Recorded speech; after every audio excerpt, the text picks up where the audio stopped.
I have a burning question that I think most adult children have for their parents. What changed when you became a grandma? Because you be letting them kids play with that basketball in the house.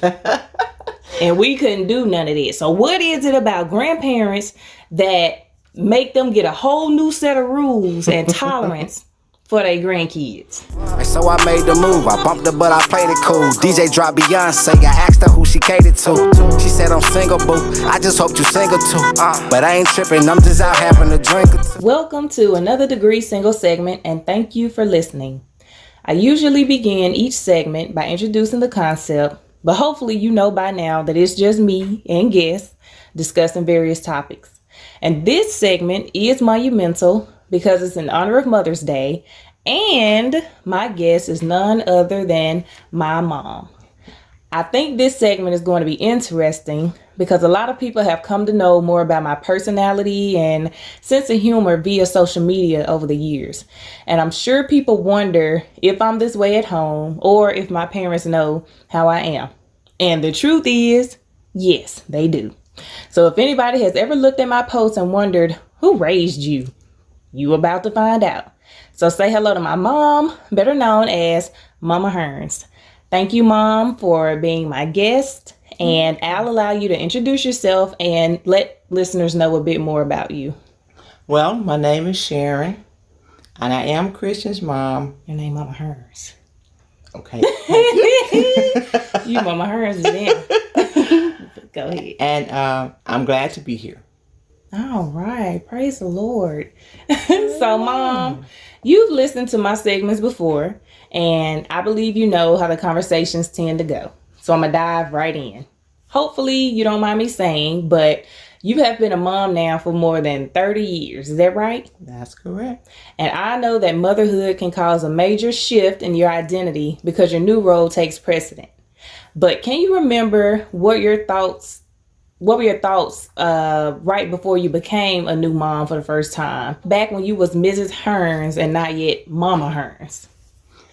Well, during that time, I was anticipating becoming Mama Hearns.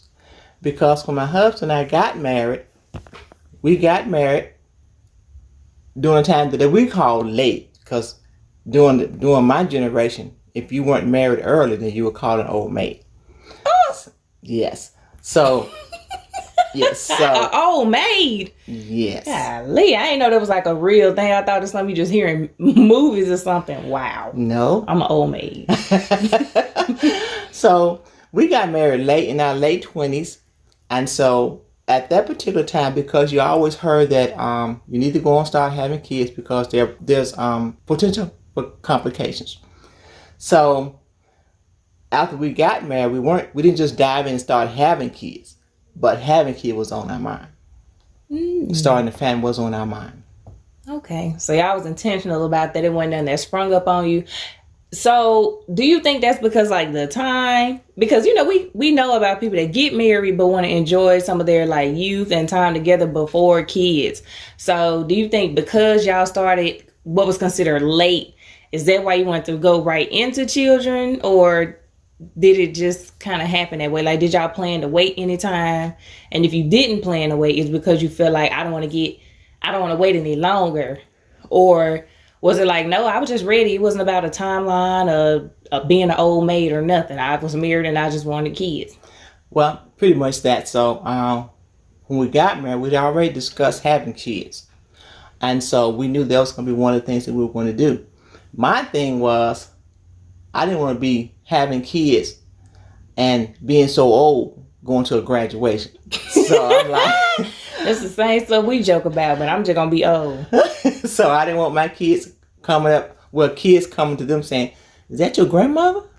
No, that's my mom. Grandma don't look the same though. No, they don't. They don't look the same no more. So that was in the cards that was in the plan for us, and it was just a matter of when. Okay. So then tell me more about you and Dad before parenting. We already touched on, we know y'all had discussed already having a family, so y'all already had plans to have a family. But like you say, y'all didn't put like time. Because we know some people will wait 1 year, we'll wait 5 years, get our finances like this and that. But y'all didn't do any of that. Really. No, and it's amazing because I guess we never really thought about it. So we were just on faith, really. We were just operating in faith because when we got married, we never really sat down and just made big plans about what we were going to do. Because when we got married, we were both working. He was working, I was working. I had already completed my education. I had finished high school and gone to college because in my household, education was number one. Mm-hmm. So you had to have that done. So I had finished those things. So by the time I got married, then I was ready to move into the next phase in life, which was family. So you and Dad, y'all met, y'all got married, and kind of got right on into it as far as like pursuing and building a family. So as your daughter, of course, I've heard about when you first got pregnant. And you and Dad were very open about that time in y'all's lives. Mm-hmm. And you have given me the permission to disclose that your very first pregnancy ended with a miscarriage. Yes, it did. Were you ever concerned that you wouldn't be able to have children beyond that point? No, that was never a concern of mine. I come from a family of 12, so having kids was never, not having kids was never a concern. Maybe I should have been, but I just never thought that I would never be able to have kids. I always thought that I would be able to. Okay. So did you just, of course it's like a sad time and, people take it really hard. That's true. Uh-huh. But I just never heard you, express anything too deep besides that moment. I guess it was just like, it happened. It's sad. It's unfortunate. But I always hear Dad. He loves to chime in on that part and talk about where I was crying. He was. He was. And, but I wasn't too sad about it because I guess the fact that I always felt like I could have more kids. And, I wasn't taking that one for granted. But stuff like that happens, and what can you do about it? So you just have your moment and you move on. And he took it so hard because he said he thought we weren't going to have any more kids. He thought we weren't going to be able to have any more kids. So that's why he took it hard. I wonder why he thought that. Did he ever express why he thought that? He never said why. I guess he figured maybe if you have a miscarriage, and I guess some women have miscarriage after miscarriage after miscarriage before they have kids. And so I guess he thought that might be the case with us. Well, thankfully, you're blessed to say that wasn't the case. It was not. At all. Thank God for that. None of the 5 other times. No, so you definitely had the right spirit and energy because after the first one, then the second one, then the third one. It's like, golly, now look, these babies is piling up. So, and I think people thought that too. Like, ooh, they having a lot of children. Mm-hmm. But they weren't their kids. That's right. And I know you too sweet of a lady to tell people, "Nah, you didn't mind your business. Don't worry about these kids. We raised them."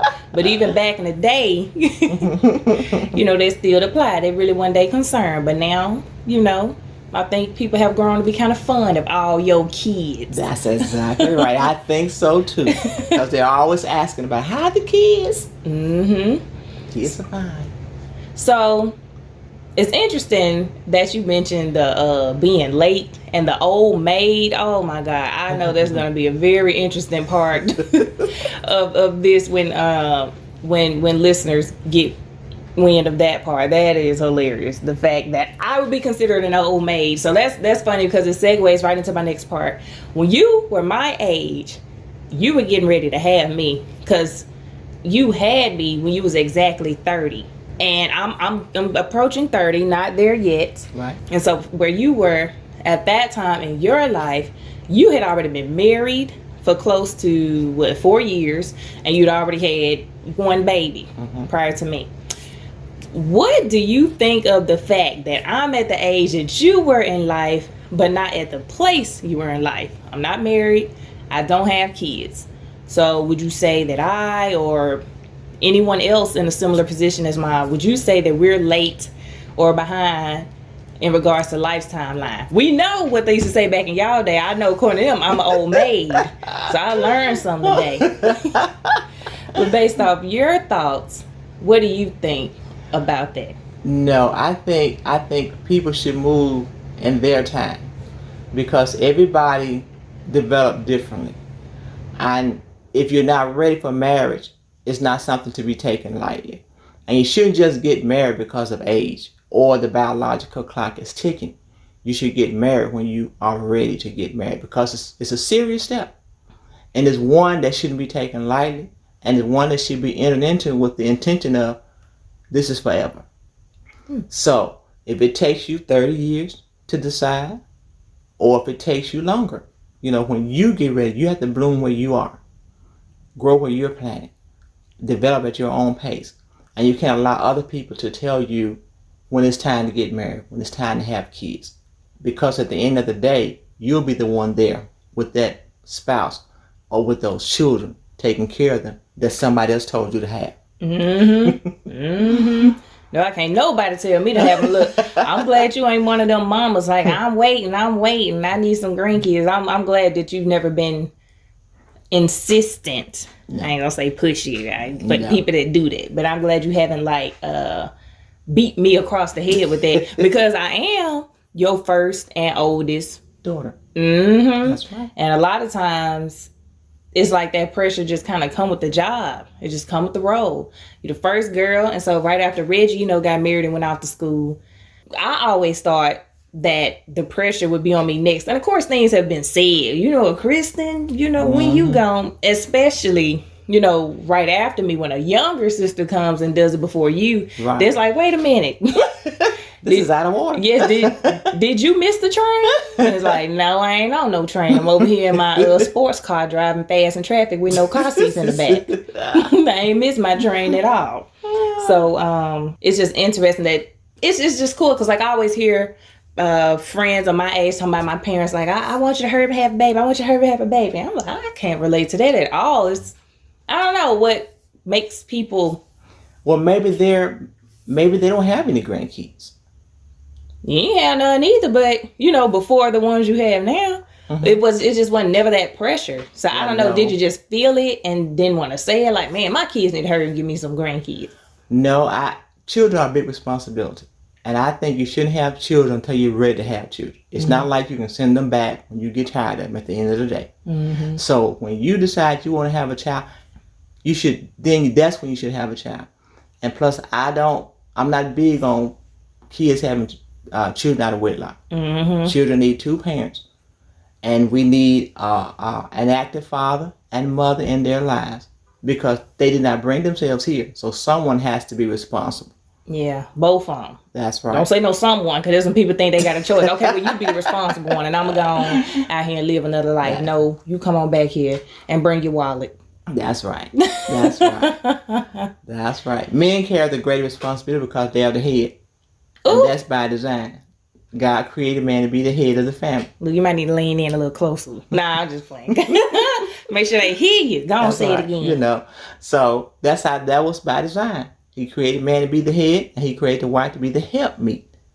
So she's supposed to help him become the better man and to do all that he has been called to do.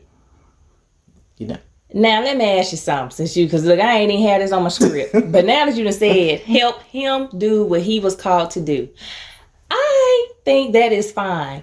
But just by hearing that, just off no additional thought, knowing the different interpretations and what that means being on the surface level, just hearing that, don't they kind of sound like, well, we're just reduced to pushing them along their journey? You could think of it that way, but not so, because as the head of the house, he's responsible for the family. So therefore, it's like a team. You got a coach, then you have an assistant. He's the coach. He's responsible for everything that happens on the team, good or bad. You're the assistant coach. So you're going to help him be the best coach he can be, because if he's a good coach, then the team will be a good team. And in turn, you'll both be blessed and helped, because now you got a team that's functioning well. And you had a part in that. So as it relates to the family, because God made man the head, and he's holding man responsible for his family, you are a part of that family. You are the helpmate because you're not the head. It can only have one head. And God has already designated who their head would be. And that's who God holds responsible. So that's why when Adam and Eve sinned in the garden, he didn't come say Eve. He said Adam. Adam. Where are you? Yeah, because we love to blame Eve. But he told Adam. That's right. And Adam should have told her, girl, he told you not to eat that apple. And I'm not eating that apple. And you need to go on somewhere and think about what you just did. Yeah, so it's not belittling a woman or making her as unimportant. She's very important, because when God created man, he said it's not good for man to be alone, so I'm going to make him a helpmate, someone that's suitable for him. And so when he gave Adam dominion, she had dominion as well. He had dominion over everything, but not her. And what I mean by that, God said have dominion over the fish of the sea, the fowls over the air, and subdue and all this, that, and the other. But she was there to help him to do all that. He wasn't doing that to her. She was beside him, helping him to have control over everything that God had created. And that's how it's supposed to be today. We're a team. We're working together. I just have a role to play. He has a role to play. And if you look through society, it's still that concept still goes on. In a business, there's only one manager. And when something goes wrong, the president or the CEO is not going to come down and start talking to the employees. He's going to talk to that manager. Why? Because that manager is the one he left in charge. He got dominion. That's right. Ooh, Lord have mercy. Well, I hope my husband wave his dominion in the right way. Well, that's why you to help me, so you can help him. Some of these people, they take their dominion so far. So, but in helping him, that doesn't eliminate your dreams or your potential, because, and I think that's what I was getting at, but then didn't really say it earlier. We talked about like we're supposed to help like the man become what he's supposed to be. Well, what about what we supposed to become? Well, what we want to become. I'm glad you said that, because Eve had a role. You know, she was to help him to take care of the garden. So I'm sure they may have sat down and talked about what she was going to do and what he was going to do. But so as it is in your family, as in your marriage relationship, when you get married, you're still your person. You're still your own person. The two become one. That just means you become a team. But you still have your hopes and dreams, just like he does. You just come together and just make it work for both of them. Help each other to make it work. What if your dreams don't appear to be part of his plan, the plan that we're helping him along? What if like my goals and dreams aren't part of that vision, and I'm expected to kind of like, well, I guess the right person wouldn't ask you to surrender your things in pursuit of theirs. But I don't know. In some cases what it might be happening, or some people may translate that you need to prioritize what I'm doing, woman, so I can take care of all of us. And we may or may not get to your things, but you supposed to worry about what I'm doing and me achieving that, and less on what you may have had in mind for yourself. Okay. Well, a good spouse, a good head is not thinking just about himself. He's thinking about his family as a whole. And should he be blessed with a wife that is productive, a wife that is intelligent, a wife that is smart, then he's not going to stifle her growth, because she's going to help him, and they're going to help each other, and they can grow together and do even more together. You just have to know and be confident in who you are and not be intimidated by your spouse. Hey. You know, so allow me to use myself, whatever strength, my husband says this all the time, my strengths are his weaknesses. His weaknesses are my strength. Okay, so the things that he may not be so good at, I may be good at. And there may be some things that I'm not good at that he may be good at. So we have to learn each other's strengths and weaknesses and learn how to take those and make them work for the family. That's right. To bring our family up and make our family better. If I'm good with finances, okay, then allow me to handle the budget. And whatever it is you're good at, that's what you do. But it's about working together as a team and getting the most out of each other, but not making each other feel bad and putting each other down because I'm intelligent or I'm smart, or don't make me feel bad because I am that, you know. Oh, you know what I just thought about? And this is another thing that's not on the paper. I knew this conversation was going to run itself. I actually want to segue into another thing before I get back to the questions at hand. Because I know you had to pre-approve these questions. You're not going to misrepresent me in the media. I actually want to talk to you because it's still kind of a big thing. You be hearing me talk about all this stuff I've been seeing and reading on Facebook and the discussions I've been sat up here and had with these folks. But I know one of the back and forth things, I've told you a couple of these topics that kind of blew my mind because I know how we was raised and what were some of the philosophies in our household. One, education starts at home. Right. We always believe that, firm believers of that.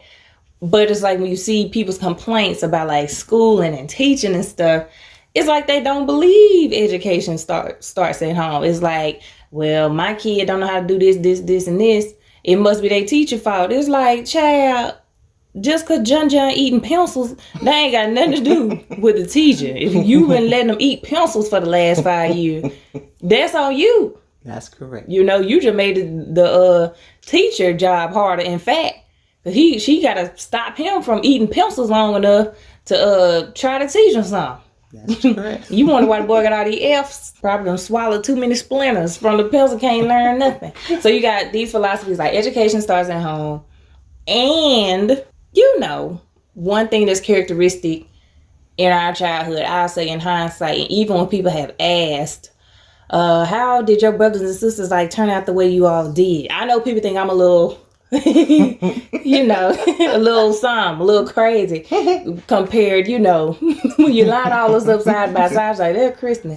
She's just a tad bit different from the rest of them. But people do ask, like, how did we manage to turn out well overall? And I usually credit it to something that you and Dad talk about often, and that's the decision for a stay-at-home parent. And nowadays, that's something that generates a lot of back and forth discussion because we know a lot of work goes into that. And a lot of times, I feel like stay-at-home parents, not just even moms, because dads are stay-at-home now too. That's right. It's an emerging thing. And so it's like, I feel like people are learning to give stay-at-home parents the value they deserve, but I still feel like it's not really resonating because it doesn't result in a paycheck. And so it's like, oh, all this hard work is on the person that's getting a paycheck. And I'm like, Chad, you must ain't ever spent the day with no kids. That's what hard work is, you know, and not to discredit people that go to work, but to think that, yes, it brings in money that pays for all these things over our head, but like the order and function and systems within this place, like they didn't establish themselves, like staying at home and being a keeper of these things and a keeper of people and a keeper of your sanity. In the midst of all that, it's a bigger job than I think people give credit for. And I know there's a job that you once had. That's right. So can you speak to that a bit, to these mamas that's in that situation now, probably itching and antsy to get back out with this, you know, what served their family best? What advice would you have to them? And what would you say to people that just really don't get the value, just don't understand? What would you say to them, just to offer them some insight from somebody who has been there? No, I may not have collected a check in that time, but it's like, this is what's really going on, and this is why it's so important. Okay. Well, we call them stay-at-home mom, and it's amazing because one time I was going to write something about that. But I was not going to call us stay-at-home moms, even though we are. We were going to be household technicians. Oh, okay. Resume. Because we are responsible for the care of our home and the children. And during that time, you are able to instill in your kids the values and the morals that you want them to have. And for people that don't really understand all the dynamics of staying at home, then I don't get upset with them because they don't understand, you know. And you can't get upset with a person when they don't understand. You just try to tell them and try to help them to understand. But it's up to them once you tell them to grasp it. So what I say, staying at home was not my first choice. Matter of fact, it was my husband's. That's how I became to be a stay-at-home mom. Because when we had our first child, my husband approached me one day and said, you know, Sharon, I think one of us needs to stay at home and train up our own kids. instill the morals and values in them that we want them to have, and not what somebody else is giving them. Well, me being the typical career woman, because I was working at the time, I was thinking just like everybody else, well, I'm going to do my 6-week maternity leave, then I'm going back to work, And he said, but it's so important to me, Sharon said, if you don't want to do it, then I'll do it. And I'm like, he put his foot down. Oh no, you can't get that privilege of staying at home. If anyone's going to stay at home, it's going to be me. So with that said, it was my first time. We really didn't plan for it either. It was just a leap of faith. And the Lord was good and took care of us through it. I would not say that we didn't have some days of struggle, but it was worth it all. Because I was able to be at home with our kids. And I learned how to be at home and be okay and not be anxious to get back out. You have to plan it. You have to plan your days with your kids. You have to put your kids on a schedule and teach them. Like my husband always say, we are children's first teacher. And we are. We're the one that teach them the things they need to know before they get to Head Start, before they get to kindergarten and pre-K. We are their first teacher. So we instill the values and morals in them that they stand in need of. So when they go out, they'll be hopefully, like the old folks say, like they got some home training. They can't whoop them no more either. They be ready to drag you off. They say they don't work. They say the science is out. Don't be whooping them kids. Just. Well, that's what people say, but that's not what the scriptures say. The scripture says you spare the rod, you spoil the child. That does not mean you beat your child to death. Discipline means two things. It means teaching as well as discipline, as well as other type of discipline. So if you take the time to teach your child, now there may be times you may have to do time out, spank, or whatever your form of discipline is.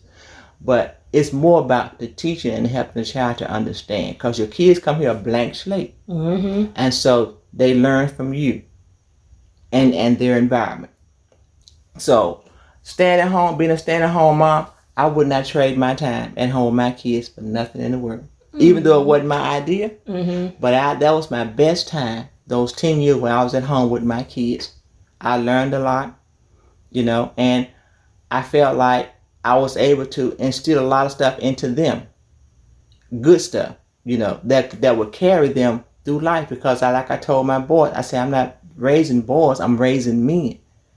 I'm raising you to be men one day. You're going to be somebody's husband, some children's father. And I was raising my girls to be wives, to be somebody's wife, some child's mother. So I wasn't just raising kids and playing doll, playing house. Dress them up, they look cute, and that's all. Right. No sense. They just look cute. That's it. There's a lot of that going on, unfortunately. But, hopefully people will just seek the wisdom of those of you that have done it and have done it successfully, because we know that's like a thing. In fact, I'ma just let that lead me into a part that I have for a little later, but I think it fits into this. I don't know if you and Dad consider yourselves as old school, but I know that y'all's parenting style differs quite a bit from what I'm seeing largely among my peers. So what advice, you being a mother, and this is all in the spirit and season of Mother's Day, what advice would you give to mothers nowadays? Mothers, current mothers with kids and still like on that journey of like raising them into adulthood, and moms to be, future mothers and present mothers, I would tell to all the above, first thing you need to do is make sure you're ready to be a parent. Because when you become a parent, children come first. And what I mean by that is this, because people seem to think, well, when I got kids, I can't have a life. Well, you have a life. It's just on hold for a minute. And when I say on hold, I don't mean that you can't do anything, but you have to realize that now you have someone that you're responsible for that can't do anything for themselves. So they are totally dependent on you. And you have to remember that they didn't come here on their own. It's not like they woke up in heaven and said, well, God, you know what? I'm going to earth and find me some parents. No, that was your doing. So you have to take responsibility for your actions. But that does not mean that you can't have a life. You just have to be able to create your life around your children. Mm-hmm. You know, you can go to school. If you did want to go to school and finish your education, you can do that as long as it doesn't interfere with your kids. As long as you got a good babysitter or somebody that can watch your kids while you're gone. Mm-hmm. You can work if need be. You know, and some single parents have to work. As long as you can find somebody qualified to keep your kids. And I say that because the kids are the most important factor in this. Mm-hmm. Because you brought them into the picture. They weren't here. You brought them in. So now you're responsible. And so everything you do has to be centered around them. What's best for them. Mm-hmm. That's not a bad thing. It's a good thing. Because if you pour love into your children, that's what you'll get out of. In some cases. I know that's right, because some kids put their parents straight up in their nursing home. Don't even try to love them back or do their part. They just, as soon as they get a chance, they dropping them off. We've had many talks over the years about love, dating, marriage, etc. And just with my way of doing things and the way you probably prefer that I do things, you've gotten to see that a lot has changed since your days of going out, dating, and being courted or courting, as y'all say. So what would you say is a big difference that you see in dating now versus dating then? But also, what is something you see that hasn't really changed about us dating now and when you were dating? So what's something that's what different and something that's still the same? Well, let me start with something that's still the same. What's still the same is people are still dating. What's different is the way they're dating. Mm-hmm. When I was dating, and in my house, let me speak for my house, the girl didn't go to the boy house. Mm-hmm. The boy came to your house because the parents had to see who it is that you were dating. Nowadays, the girls go to the boy house. The mother don't know who the boy is. You know, but dating is still going on, and now they're not even dating that way anymore. They're going online dating, which I thought was, wow, has it gotten to that point that people just can't meet and go from there like they used to? You look across the yard, you see somebody you like, and you just now you have to get on the computer and hope that this is this picture you see is really the person you're looking at. You know. So I'm like, wow, that's a big change to me. Mm-hmm. Online dating. Not saying it's a bad thing, but that just wasn't happening in my day. Yeah, and it took a while because you remember at first people was like, no, you can't meet nobody online. They probably a killer and stuff like that. But now it's become like a thing. Oh yeah, it's definitely a norm. And so one thing that I would say appears to be a challenge among my generation and peers is commitment. Ooh. And it's not that we're unable to commit, because I'm certain that we can, but we're not as quick to commit as we probably should be. And I would go as far to say that for me personally, it's hard to be sure who or what exactly you're committing to, because we've seen generations of other marriages play out before our eyes, and they weren't always as solid, happy, or healthy as they seemed. So for those who desire to commit and be in a lasting marriage, what should we look for, and how will we know if we found the right one? Well, the first thing I'll tell you to do is pray, because that's what I did. When I was seeking a mate, I went to the one that made the mate. I went to the master. Okay, master. And I asked the Lord, I told him, I gave him my list of what I was looking for.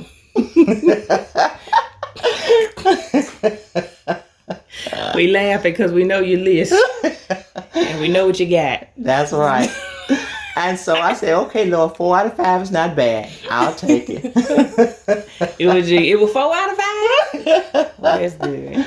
I'm sorry, 1 out of 5 is not bad. I'm sorry. 1 out of 5 is not bad. I'll take it. So, and once I prayed about it and trusted God for it, then I knew that when He presented the person to me, then I knew that was going to be the one for me. So that way I wouldn't have to worry about, I wasn't worried about getting divorced or anything like that. No matter what we went through, and I know that marriage requires work, and you're talking about two different people from two different backgrounds and environments. So you're trying to mesh all that together and become a couple. Mm-hmm. But I knew the divorce was not going to be in the cards because I had the one that he had for me. That's right. So, as the old folks say, teeth and tongue fall out. So when you have your disagreement, just get over it and come on back together. Yeah. Work it out and come on back together. Wait. So explain this teeth and tongue thing. Y'all supposed to be together until your teeth and tongue? No. fall out? You know, they say that's just an old expression that folks used to say about teeth and tongue fall out because sometimes teeth bite the tongue. Oh yeah. Oh yeah. Okay, gotcha. I was thinking about that way too deep. Okay, gotcha. So some people may have had the pleasure of knowing your mother, who is no longer physically with us. That's right. But you know that we all carry her heavily in our spirits and constantly discuss how impactful she was in all of our lives. Mm-hmm. And you actually gave me the honor of being named after your mom. That's right. And now that I'm older, I think back to the time that she passed. We were all school-aged kids, and we had just a bunch of things going on. Science fair projects, reading fair boards, homework. I ripped my jeans. The sole done fell out the bottom of my shoes, you know. and I don't remember things slowing down in a way that would have been ideal for someone who was grieving the loss of their mother. In hindsight, we were sad that grandma had passed away, and of course we missed her. But as kids, I don't think the fact of what was like going on actually resonated with us in the midst of everyday childhood things. But how did you cope with losing your mom while being a mom? I think that's how I did cope because I was a mom. So I didn't have a lot of time to sit around and grieve and mourn and be sad, even though I had the moments. But life had to go on because I still had to do things for you all. I had to be you all's mom. So even though my mom had passed, even though I missed my mom, but still I had joy of knowing where my mom was. I knew my mom was in a better place and she wasn't suffering anymore. And I had the opportunity to take care of my mom, for a while. And that had been something I always wanted to do. I always said that, when my mama got old, I wanted me to take care of her. And so the Lord allowed me to do that. And when I could no longer take care of her, then he allowed me to put her in a place where she could be taken care of. But in the midst of all that, she had the opportunity to be around you all. And I think that helped her more than anything. Being around familiar faces, even, kids, the grandkids, and just being around a house where it's bustling and noise and stuff. Just kept her alert. And somebody fuss at. Yes, that's exactly what she did. At the times when she thought that we were y'all, we thought, and if you don't mind me saying, I can disclose that grandma had Alzheimer's when she got older. So my grandma had Alzheimer's, for those that are listening, as she got older. And so my reference to her thinking that me and my siblings, who are her grandkids, she talking to us like we her doggone kids, But like you say, I'm sure it kept her very entertained, and it really kept her going. And I know it made a difference. My goodness, it was an experience for all of us. But I think it also helps us to just sympathize better and have just more respect, for the elderly, because people just not doing what they supposed to be doing by the elderly. They just do older people wrong, and it's really sad to see, considering that if we all live long enough, we're going to be part of that demographic. That's right. But I often think about that now that I'm older, and we had a relationship that we do, and I'm often saddened at the thought of you no longer being here with us, and to think that you went through that at a time where we probably weren't even considerate. We just was probably waking up talking about regular old kid.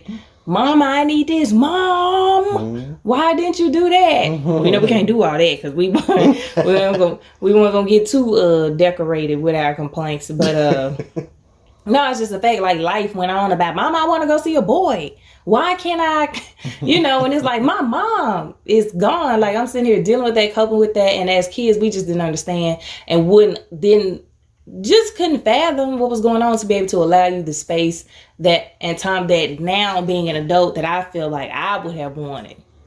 If I was in those shoes, like if something would have happened to you, leave me alone. Don't call me. Don't bother me. Leave me in the dark. Don't say nothing to me. I just can't. And the fact, But you know what? I think the fact that she was the grandmother as opposed to the mother, even though she was gone, to you all as kids, it's like, well, I still got my mom. Mm-hmm. I love grandmama and I know she's gone, but my mama's still here. Mm-hmm. So life for me still going on as usual. Yeah. And you probably think about the fact that, but that's her mom. And now her mom is gone, so right. How does she feel? And now that I'm older, I definitely look at it like that. And I'm like, man, that is so sad considering that we weren't able to sit down and just kind of allow you, those moments. But like I say, I'm glad that you found like the strength to carry on through motherhood and just the daily call, of duty for being a mom and keeping your household and your family going. I'm glad that, I guess it offers some type of maybe escape or outlet or just kept you busy. Well, also during that time, you all were in school, so I was off. So I had my time at home while you all were away. Okay. So now, I want to do something I've never done on a segment before. So I'm introducing something new, starting here with you today. I want to play a game. Okay. And this game is called Who Raised You? Usually when a person does or says something that's questionable, funny, or seemingly out of the norm or their norm, people may ask, who raised you? Being that you literally raised me, I want to share a few of my Facebook posts with you. And if it's something that's not really surprising or it doesn't sound unlike me and kind of aligns with our beliefs or something, I want you to say, I raised you. Okay? But if it's something that you don't want to be responsible for, Kristen, I don't know where you got that mess from. I want you to say, who raised you? Okay, you got it? Got it. All right. So I'm going to pick a few of my Facebook posts that's kind of in alignment with topics that people know I talk about. And you probably know too, and you might hear about yourself in some of these posts. But let's get into it. I'm going to read the post. You're going to respond, I raised you or who raised you? All right. First one from 2018. I said, marriage is about give and take. If my future husband gives me his money, I'll take it. And I won't question him because I trust my king. # be submissive.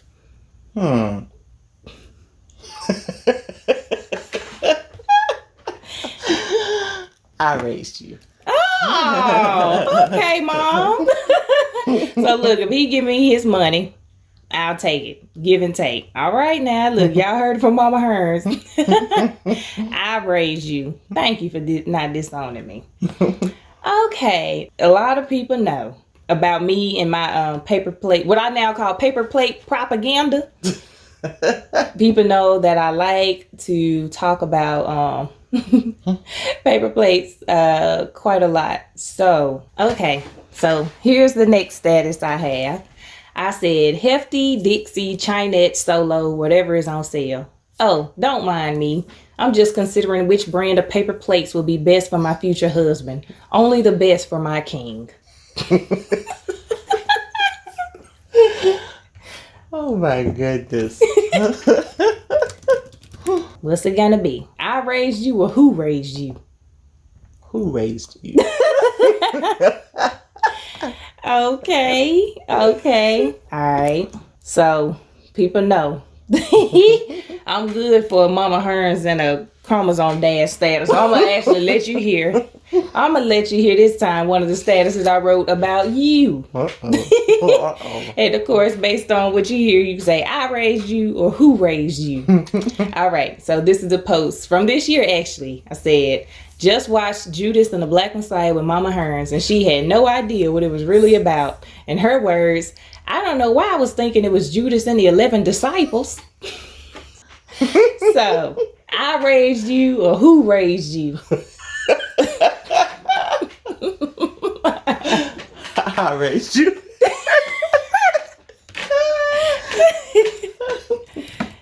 On social media, one thing we do is like, it's a way that we can like illustrate conversations, and the statuses you like put who's saying what.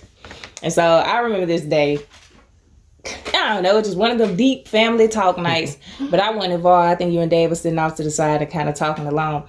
And so in the midst of y'all conversation, y'all like said, I heard y'all say something to each other that I thought was monumental, and you know, I made a status out of it, and I tend to write about y'all in a joking way a lot. So I got what you said, I got what Dad said, what you said, and then what my extra spin on it was. So this is what the status is. Dad, parenting is one of the greatest ministries in the world. And then you said the opportunity to shape a life. Then I had me takes a nickel out of their nursing home fund. Who raised you? Who raised you? Okay, so what we got? 2, I raised you, and 1, who raised you? No. How many am I up to now? See, I ain't even keep score. I think we might be 2 and 2. I don't know. So let me try to find one for a tiebreaker. Oh, perfect one. A recent one. It's not related to Paper Plates, the future husband, you or Dad. Okay. This is one of my genuine actual thoughts. Okay. And so I think this will be a great tiebreaker because you get to judge me off a thought that you didn't really influence, and you may not agree. So This is a great one for you to respond with. Either I raised you, if you can kind of see, you know, I see where that came from. There's not, you know, or who raised you, like girl ain't got no person in. So I recently posted the status, don't ask me what I bring to the table. Just tell me what you need and I'll tell you if I got it. And that was in regards to like, you know, dating and marriage, like what do you bring to the table? And I think that's just such an annoying question to me. So that was my status. Don't ask me what I bring to the table. Just tell me what you need and I'll tell you if I got it. Let me see. Tell me what you need and I'll tell you if I got it. I raised you. Oh, what? Look, what make you say that? Well, you know, I think everybody should bring something to the table. Mm-hmm. You know, and whatever I bring, if you want to know what I bring, just ask me. If you want to know what I bring to the table, just ask me. Or if you know what we need at the table, just ask me, and then I'll get it. And that's what I'll bring. Okay, well, I don't think our interpretation of that was actually the same. Okay. My thing was, don't even bother asking me. We know, I think sensible daters would know that you're looking to bring something into a relationship. I know people have, men say women got it, women say men got it. But have this attitude of coming in with nothing and expecting everything. Mm-hmm. So my thing is like reasonable adults that are dating, understand you got to bring something to the table. You ain't looking for something for nothing. A lot of people might be, but like I say, reasonable, sensible adults in it for the right reason. Know you're going to come with something. Mm-hmm. My thing, annoyance comes when people ask like, it's like you sitting at a table, you go on a date, hey, how you doing? Thanks for joining me. What do you bring to the table? It's like, what you want me to give you? Like my elevator pitch? Like, yes, I'm a young lady with a house and 2 cars and 30 years on my career and a loaded 401k and this much in my savings account. And I do all these things and blah, blah. And then are you going to do? Some men turn around and be like, well, what you need me for? Okay. So then you turn around and try to name other stuff. Well, I'm nurturing and I'm kind and I got a good vibe and I can help build you up when you're down. And then they turn around and be like, well, they don't pay no bills. It's like, well, my God, what you want somebody to bring to the table then? It's like, you just tell me and I'll tell you if I got it. Because it don't sound like nothing I say. It don't sound like you want to hear anything I say. I feel like people receive that, they receive whatever you say in response to that with such a critical ear to like shoot it down or to see if it's something they already have so they can somehow make an assessment if I need you or not. I hope we both come to the table with a car and a place to live and sense to do things that's been getting done, before either of us got here. So what's the point of you asking me that if all you're going to do is criticize the answer? If I come with too much, you saying what I need you for. So then when I try to explain the intangibles that probably make me unique, then you say, well, that don't pay no bills. So don't even ask me. Don't even ask me what I bring to the table no more. You just tell me what you want. I want somebody who can go find a remote. Okay, well, I'm your woman. I can do that. I want a woman who gonna cook me 3 hot meals a day and put it on the real plate and wash some dishes by herself. Well, I'm not her. Just tell me what you need, because it don't sound like nothing I say you're gonna be receptive of it. But you said I raised you, we gonna take it. We had 2 different translations, but that's all right. Because like you say, in a sense, once you get to that part and you with who you with, let me know what you need to the table and I should be able to go get it. So, both our answers is right then. And you still raised me. So thank you. You're welcome. For playing my game. I really like that who raised you, as I'm sitting here with the person who literally raised me. And you got a chance to I did too. Hear some of my little Facebook posts, but that's gonna be it for a while, because you don't need to be knowing all that. All right, so to end this segment as we wrap up, I have a burning question that I think most adult children have for their parents. What changed when you became a grandma? Because you be letting them kids play with that basketball in the house.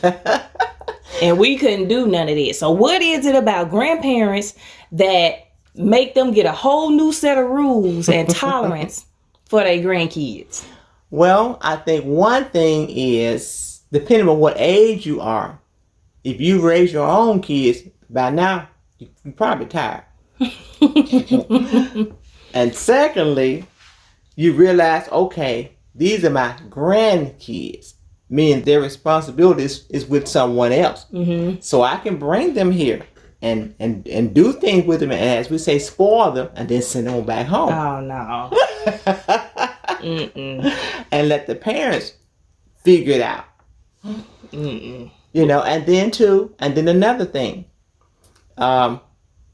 We probably let them bounce the ball in the house because we don't feel like going outside. Because if we tell them to go outside, we have to go out there too. Mm-hmm. So we don't feel like going out there and watching them. So just bounce a little bit, but now don't get don't start bouncing so hard you start breaking stuff. Mm-hmm. I tolerate it a little bit, but not too much of it. So it might be true. Maybe we do run out of energy a little later. People say, "Hey, your kids while you're young got the energy," but it's like parents, but grandparents, we ain't got the energy to run after y'all no more. So you can do what you want to do.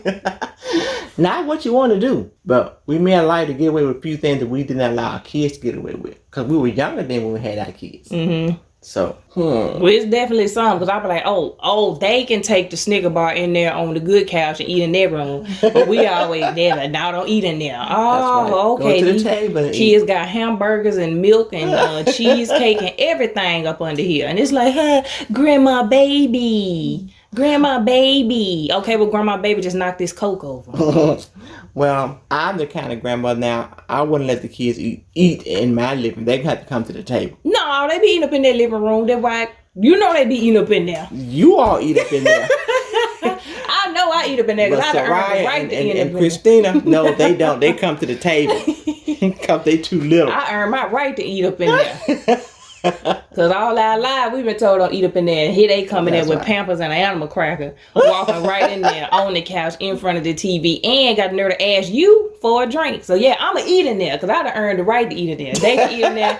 I can afford to drop a few crumbs up in there myself. So thank you. You're welcome. So yeah, that wraps it up. Thank you, Mom, for being my guest today. And I will forever love and cherish our conversations and our relationship. You are Mama Hearns. Thank you. A mother to your own 5 kids and several others who have set foot in our household over the last 3 decades. I love you and happy Mother's Day. Real quick, I got to shout out my team that made this segment happen. So thank you to myself, as always, and Jervis McGee for the music. And you know what? I'm going to even throw this little piece up in here.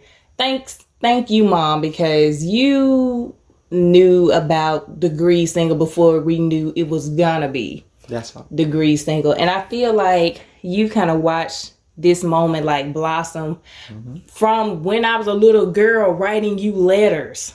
Remember that? Yes, I do. If- Matter of fact, I think I have one on the refrigerator. If I would be sad or upset or felt away or something, I would write you a letter. That's right. And just all those methods of expression and even keeping them. So I can look back then at my words and the way I expressed myself then. It's just like amazing, that you still have those things. And so, for the longest when I first told you that, like, I had been getting an idea maybe to do a blog of some sort. It was getting kind of like the encouragement for other people. We went through several names, several ideas. But, of course, you mom, like, naturally I expect your support, but you don't never know how it's gonna like translate between the ages if you was really gonna understand. But it's like you really have grasped the whole idea. You really taking ownership. You watch my videos. Yes. You listen to the segments. I run concepts by you. When I was first launching the merchandise, I asked you, which designs to go forth, and it's just like so many behind the screen, like behind the scenes things that people don't know. And even to share, just even more background information, just how invested, you are in this platform and in my dream for this platform when you got me the green screen. So people ain't seen all that yet because I ain't busted out with my new stuff, because I ain't been recording lately. And then, I'm packing up and doing all these things. But you bought me my green screen, and that was so monumental to go from like not only just hearing my idea, then believing it and embracing it, but then like you putting money and time and attention into it, and you actually engaging with the finished product, and you're here now as a guest on my platforms. I'm telling you, if it blow up even further and become eligible for like big honors and stuff, and I got to give my acceptance speech, I'm gonna always have Mama Hearns to thank for that. Well, thank you, hon. Thank you, hon. Thank you. I believe in what you're doing, and I think it can go far. You said your gift will make room for you, and you've always been gifted in areas. I've always told you have good taste, and you speak well. Thank you. And you've always been speaking, even from a little girl. So it's either gonna make you rich or get you in trouble. I love so it. I think it's gonna make you rich. Lord, yeah, thank you. It's been good trouble that got me in, but yeah. So thank you all. Thank you to the listeners who will be tuning in, and be sure to follow Degree Single on Instagram and Facebook to stay connected, and subscribe to the Degree Single YouTube channel for additional content. I'll look for you in the comment section. I just want you right now. Nothing else matters right now. Can I get you by yourself somehow and show you how I really get down?